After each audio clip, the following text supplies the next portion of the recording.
Hello, my name is Sarah, and I am your chakra coach.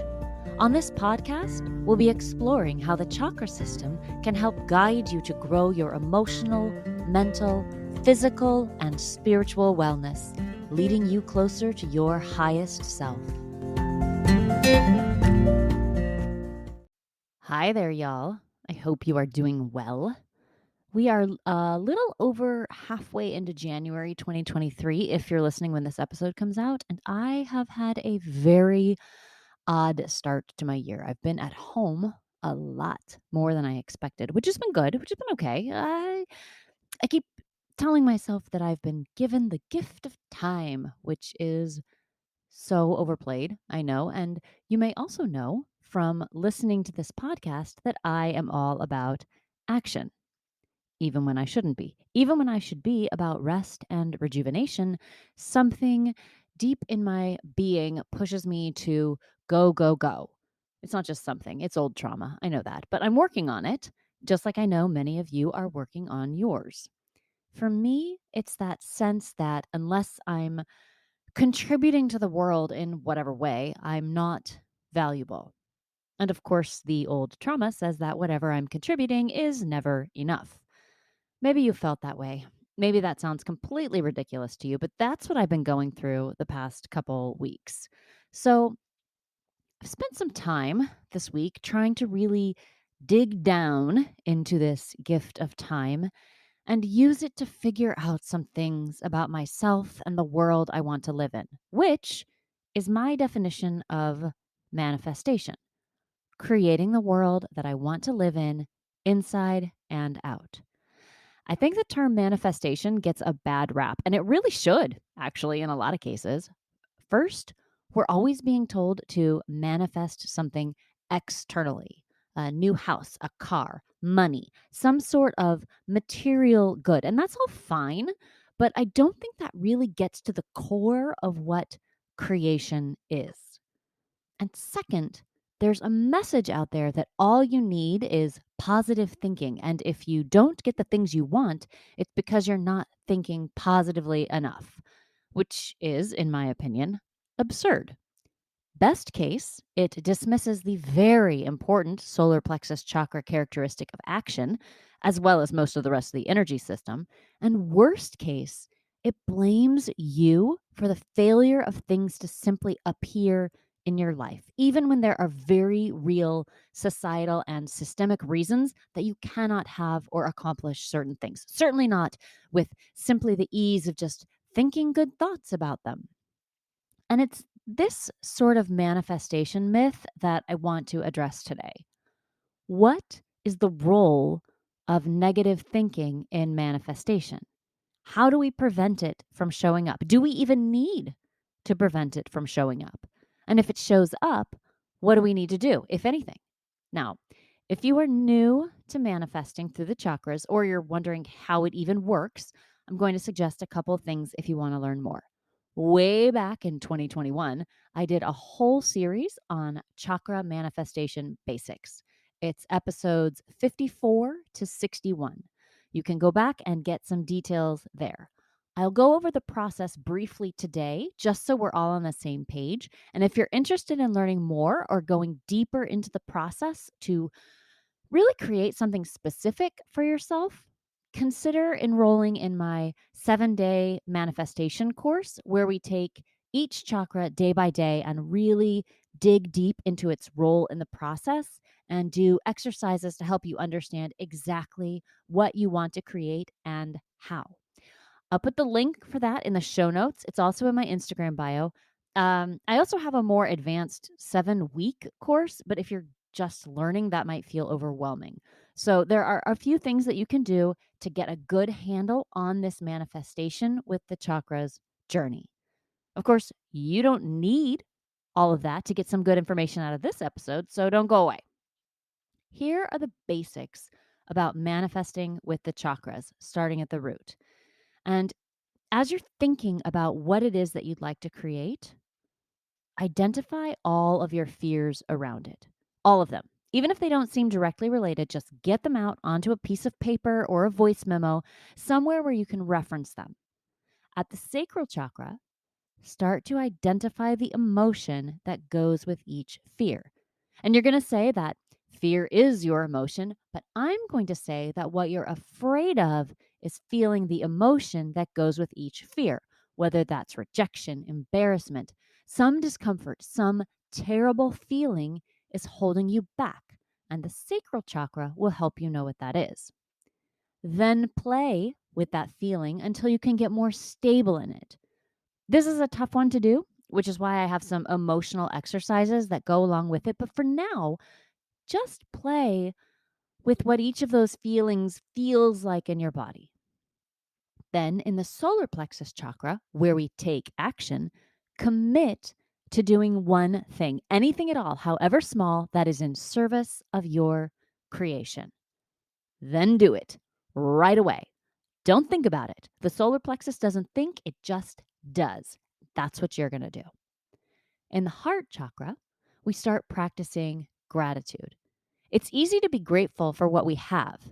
It's tougher to be grateful for what we don't have yet. And that's what we practice here as we're manifesting, being grateful in advance. The throat chakra is where we start speaking the truth of what's to come. It doesn't have to be an announcement to everyone in the world, but talking about your creation to the appropriate people and to yourself in a way that affirms what is coming. In the third eye chakra, there's a visualization exercise where we imagine every detail about what the manifestation could look like. It's a full sensory experience that's really important because it sets up our vibrational energy to match our dreams. And then in the crown chakra, we let go of everything. We spend time establishing what we want and why we want it, and then let it go, trusting that the universe will bring it to us in the appropriate way at the appropriate time. This is where we learn not to get caught up in how things happen and learn to let things happen. So that's an overview of the basic chakra manifestation process. You can probably imagine how negative thoughts could creep in at any step.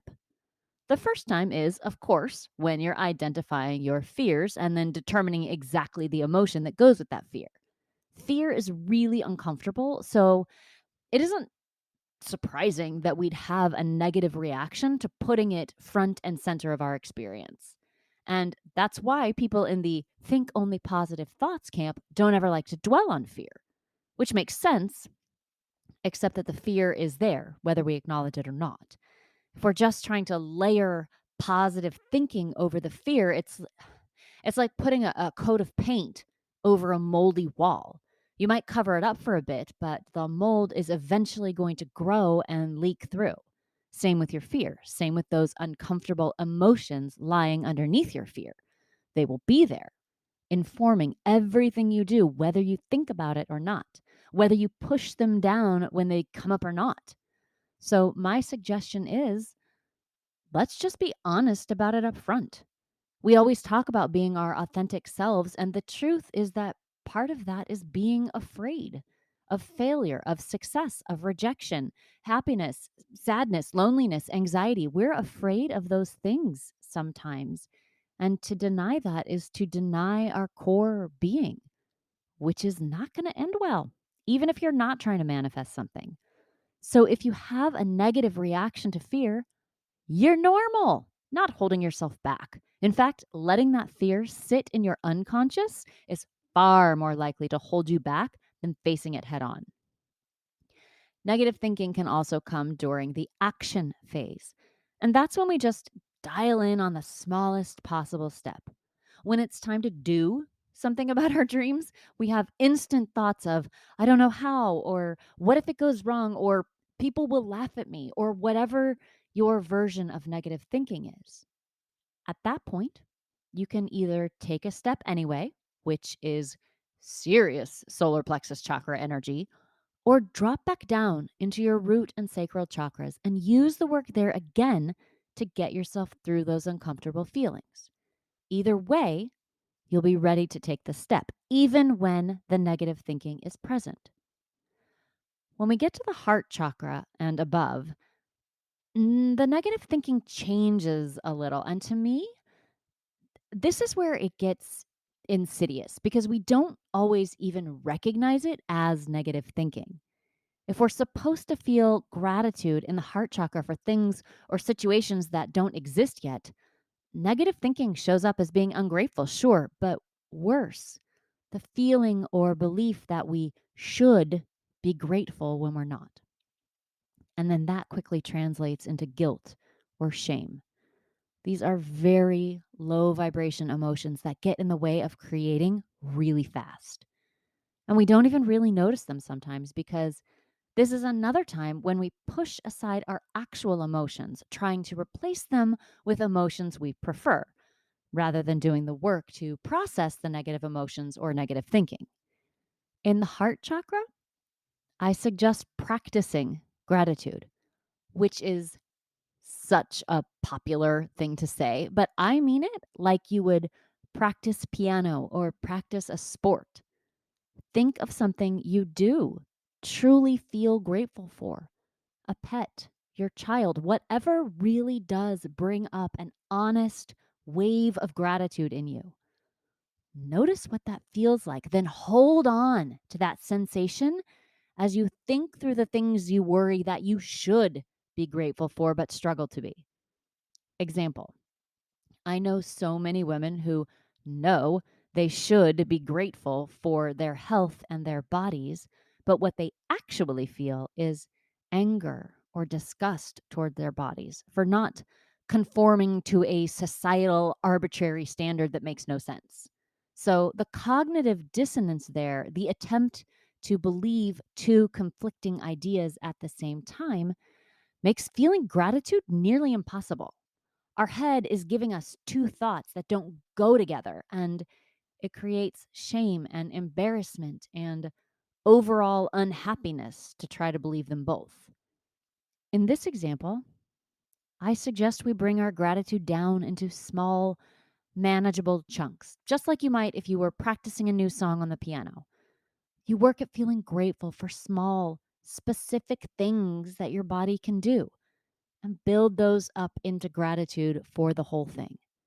That's really just one example. I bring it up because I hear it a lot, but this technique works on all kinds of times you're trying to manifest something but get hung up on the gratitude part.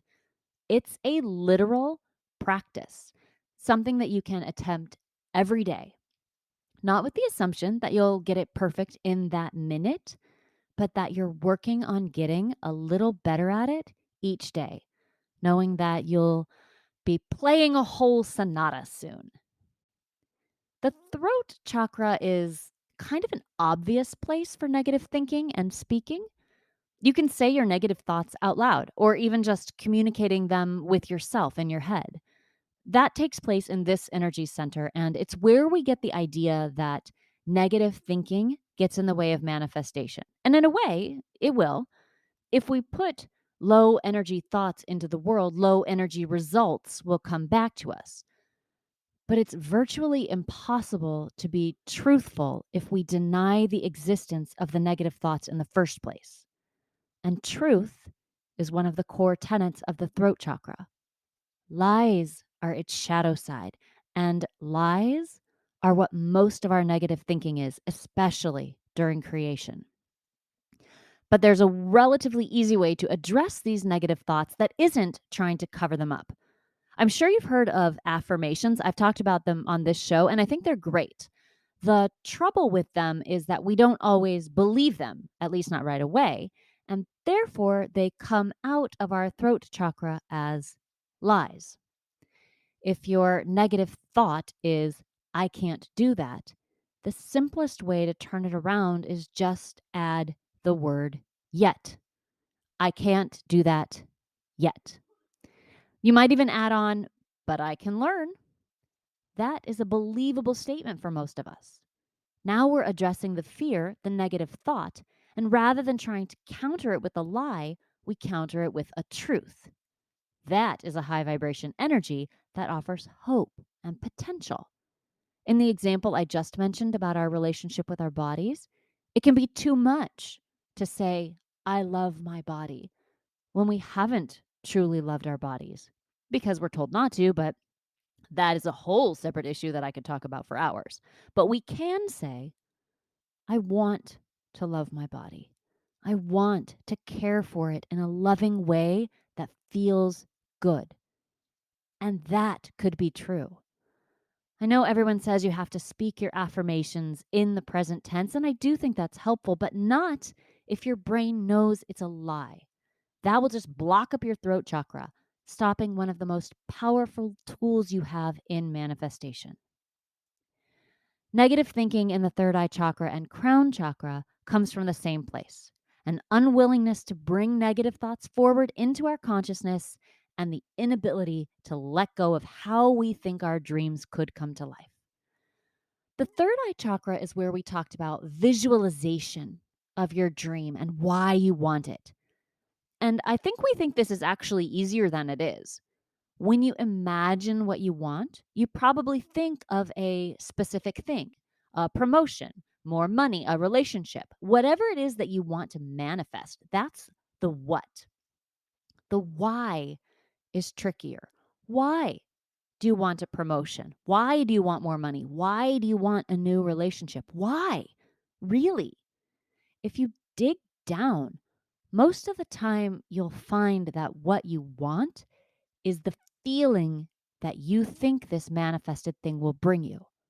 A promotion will give you a greater sense of self worth. More money will make you happier. A new relationship will make you feel loved.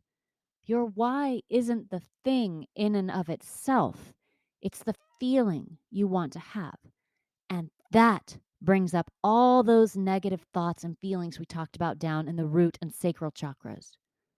Your worth or lovability doesn't come from your job or from other people. So even if you were to bring those things to you, the high you get from them isn't sustainable. And you'll find yourself looking for the next thing. When you dial in on your why and acknowledge the negative thoughts that come up with that why, you're more likely to discover what it is that you really want to manifest. Maybe instead of a promotion or more money, you want to manifest greater inner confidence, a knowing that you have intrinsic value that doesn't rely on external stories or validation. That's the work of the third eye and crown chakra. Negative thinking, specifically in the crown chakra, is thinking that we know best how to get what we want. It's the grasping, the holding tight to our how, the way we think it has to be. And this, again, is so insidious because it feels like we're being positive and proactive by rushing down a particular path toward our goals, ignoring any feelings that come up, ignoring our intuition that tells us that maybe this isn't where we're supposed to be. We're so busy chasing that new job, that new love, the thing we think we're supposed to have because this is what people our age have, that we lose trust in the universal plan. It doesn't feel like a negative thinking, but it is a version of it. And we have work to do in our crown chakras to help release that and get back in touch with our authenticity. Once all of this work is done, haha, I don't know that it's actually all ever done, but once this process of going through your creation steps and clearing the negative thinking that shows up in each chakra, you might find yourself going back to the start, to the root chakra, and beginning again. Or you might use the crown to root manifestation channeling process. I think I mentioned it earlier, but that's a more complex process, or at least I think it's more complex, that I suggest using after you get through this basic one, which also isn't so basic. So there you go. Manifesting is tough, and it's definitely not just thinking positive and hoping that everything will go your way. It definitely might. But most of us spend so much time forcing the process that it doesn't. So these are techniques and skills and energy work you can use to streamline the process and stop getting in your own way with the inevitable and not to be ignored negative thinking. If you think this is useful and you want to go a little deeper with me, I do have the entire course, including the thought exercises, emotional exercises, journaling prompts, and more in my 7-day manifestation course. You can get most of the info for free here on the podcast, of course, but because it's I truly do believe it's important to have this information available in the world. But the course just brings it all together, puts it all in one place and gives you an easy to follow process. It's not maybe easy to actually do since you have to be willing to get pretty uncomfortable to grow, but it is easy to follow. And then, if you really want to start creating and manifesting, you could look into the 7-week course with meditation, breathing, or pranayama modules, daily writing, and clarification exercises, and more. If you have questions about either of these, just reach out on Instagram or Facebook and I can help you out. Or if you want to hop on a short Zoom call to talk about it, we can do that too.